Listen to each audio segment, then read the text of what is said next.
Bonjour à tous, nous poursuivons avec la deuxième Mishnah du deuxième Pérek. Alors nous avons vu dans la première Mishnah le din des Beraot, c'est-à-dire que lorsqu'il y a un puits et que l'on veut donc faire tout autour du puits fermé pour que ce soit un réjout ayachid pour qu'on puisse donner à boire aux animaux, c'était une takana que les Chachamim ont fait pour les Olé Regalim, pour ceux qui montaient à Yerushalayim.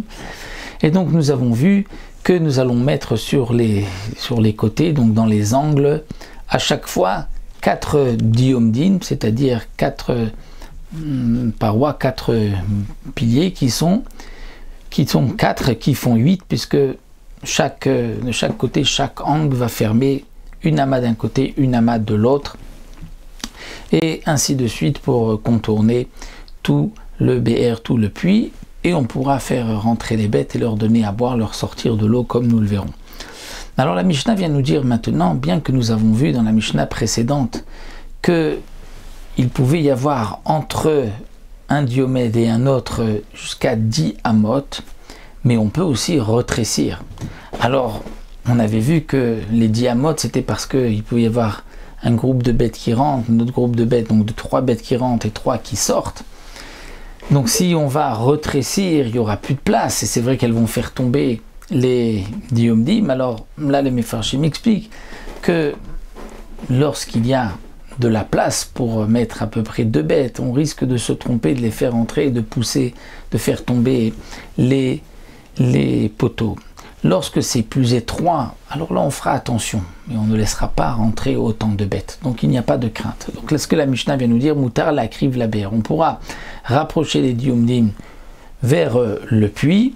Donc ce qu'on a dit, c'est que on peut les éloigner à condition qu'il n'y ait que 10 amot entre les diomdim, mais on peut aussi les rapprocher.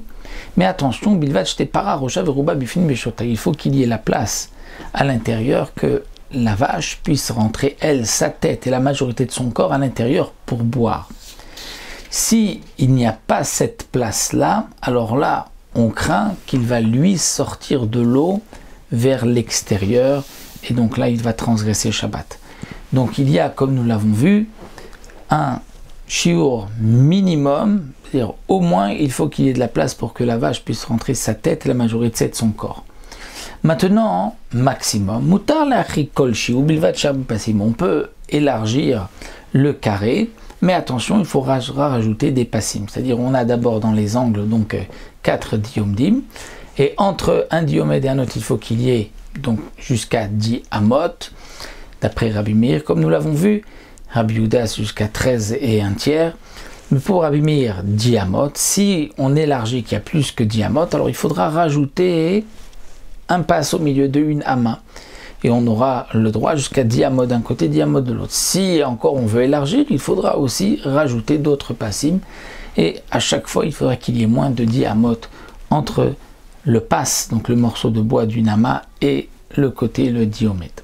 Donc ça c'est pour cette deuxième Mishnah que nous avons terminé. B'siyata d'Ishmael.